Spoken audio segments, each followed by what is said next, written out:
औज़ुबिल्लाहि मिनश शैतानिर रजीम बिस्मिल्लाहिर्रहमानिर्रहीम। तो कैसे आप सब, उम्मीद करता हूँ कि आप सब ठीक ठाक होंगे और खैरियत से होंगे। तो आज हम जिस टॉपिक को कवर करने जा रहे हैं वो है gene is a unit of inheritance which is copied and inherited to the next generation.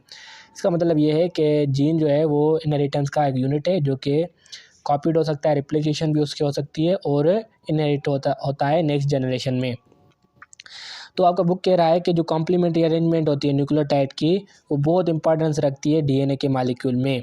Complementary arrangement क्या होती है, मतलब कि एडेनिन जो है वो थायमिन से पेयर करेगा और साइटोसिन ग्वानिन से, और थायमिन एडेनिन से और साइटोसिन ग्वानिन से। This is the complementary arrangement of nucleotide in the DNA molecule. If the sequence of bases in one strand is known, अगर दो स्ट्रैंडेड है डीएनए की, एक स्ट्रैंड में अगर हमें सीक्वेंस ऑफ बेसिस पता है कि मतलब एक स्ट्रैंड है जिसमें ऐसे रखा गया है एडेनिन, थायमिन, साइटोसिन, ग्वानिन, तो हम इजीली सेकंड स्ट्रैंडेड के पता लगा लेंगे कि भाई एडेनिन से थायमिन पेयर करता है, ग्वानिन का साइटोसिन से पेयर होता है, थायमिन का एडेनिन से और ग्वानिन का साइटोसिन से। The sequence of bases in other strand will be automatically known due to the specific base pairing. तो हम दूसरे का ऑटोमेटिक पता कर सकते हैं थ्रू द बेस पेयरिंग के ज़रिए। जो स्पेसिफिक बेस पेयरिंग हमें पता है कि एडेनिन थायमिन से पेयर करेगा और साइटोसिन गाइनोसिन के साथ और vice versa. This property of two strands of double helix makes DNA as a unique. यही प्रॉपर्टी होती है इन दो स्ट्रेंस की डबल डीएनए की, जो इसको डीएनए को यूनिक बनाती है। Base situated to store copy and transfer genetic information. यही बेस्ट सिचुएट होती है जहाँ पे स्टोर होती है, कॉपी होती है, ट्रांसफ़र होती है genetic information generation to generation. DNA is able to make its exact copy itself in nucleus of cell before cell division. DNA खुद एबल होता है कि ये अपनी कॉपी बनाए खुद अपने आप न्यूक्लियस ऑफ द सेल में सेल डिवीजन से पहले। This process of duplication of DNA is called replication. DNA अपनी कॉपी बनाए, डुप्लीकेट बनाए, तो इस प्रोसेस को हम कहते हैं रिप्लिकेशन। रिप्लिकेशन हम कहते हैं copy of DNA. Gametes are haploid cells. अगर हम गेमेट्स की बात करें तो गेमेट हैप्लॉइड सेल्स होते हैं carrying one copy of replicated DNA, जो सिर्फ और सिर्फ एक ही कॉपी रिप्लिकेटेड डीएनए की कैरी करते हैं।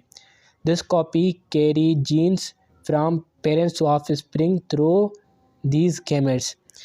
ये जो कॉपी होती है ये जीन्स को कैरी करती है, कैरी जीन्स पेरेंट्स से ऑफस्प्रिंग तक इन गेमेट के ज़रिए।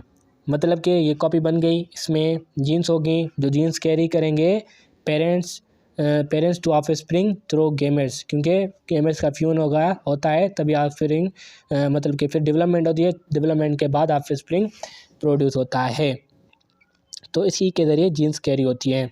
तो इसमें आपको ये याद रखना है कि अगर एक स्ट्रैंड की हमें मतलब कि जो बेस पेयरिंग है, बेसिस पता है, सीक्वेंस ऑफ बेसिस पता है एक स्ट्रैंड में, तो दूसरे की हम ऑटोमेटिकली बेस पेयरिंग के ज़रिए जान सकते हैं। और इसी प्रॉपर्टी की वजह से डीएनए को यूनिक मॉलिक्यूल कहा जाता है, क्योंकि इसमें स्टोर की जाती है कॉपी और ट्रांसफ़र जेनेटिक इन्फॉर्मेशन की जाती है जनरेशन टू जनरेशन। और डीएनए अपनी खुद की कॉपी खुद बनाता है न्यूक्लियस ऑफ द सेल में सेल डिवीजन से पहले। और इस प्रोसेस को जो डुप्लीकेशन होती है डीएनए की, इसको हम कहते हैं रिप्लिकेशन। तो सिंपली रिप्लिकेशन का मतलब होता है कॉपी ऑफ डीएनए। तो नेक्स्ट स्लाइड पर आते हैं। तो the Watson and Crick model of DNA ideally proposed the mechanism of self replication. जो वाटसन और क्रिक ने जो मॉडल दिया था डीएनए का, वो इसी मैकेनिज्म के लिए प्रपोज किया था, क्या सेल्फ रिप्लिकेशन करता है। वाटसन और क्रिक ने बताया था कि जो बेस पेयरिंग होता है, उन्होंने तो बताया था बेस पेयर होते हैं, मतलब कि एडेनिन थायमिन से करेगा बेस पेयर और साइटोसिन गाइनिन से। तो ये किस मॉडल में बताया था, वाटसन और क्रिक में, और इसको आइडली ये इसी वजह से प्रपोज किया था मैकेनिज्म ऑफ सेल्फ रिप्लिकेशन के डीएनए अपना सेल्फ रिप्लिकेट करता है। The hydrogen bond that holds together the double helix of DNA are broken up. जो हाइड्रोजन बॉन्ड होता है जो दोनों डबल हेलिक्स ऑफ डीएनए को इकट्ठे रखा रहता है, वो ब्रोकन हो जाता है फ्रॉम वन एंड, एक जगह से, जो कि आप स्ट्रक्चर में देख सकते हैं रिप्लिकेशन ऑफ डीएनए में। और लाइक जिप, एक जिप खुल जाती है ना, तो फिर एक जिप इसकी एक साइड हो जाती है और दूसरी साइड हो जाती है, बीच में एक जिप होती है जो उनको कनेक्ट करती है। The double helix gradually unzip, तो ये जिप हुआ होता है तो ये अभी अनजिप हो जाता है अलॉन्ग इट्स लेंथ, सारी लेंथ इसकी। And each new nucleotide of complementary nucleotide would be added to separate change sequentially. फिर क्या होता है कि न्यू न्यूक्लियोटाइड आता है और कॉम्प्लीमेंट्री न्यूक्लियोटाइड जो कि एक स्टैंड में हमें पता है उसकी सीक्वेंस उसके साथ अटैच होता है और इसी वजह से सेपरेट होता जाते हैं। मतलब कि न्यू न्यूक्लियोटाइड आएगा, उसमें बेस पेयर बनाएगा और इसकी कॉपी बन जाएगी और ये सेपरेट हो जाएंगे।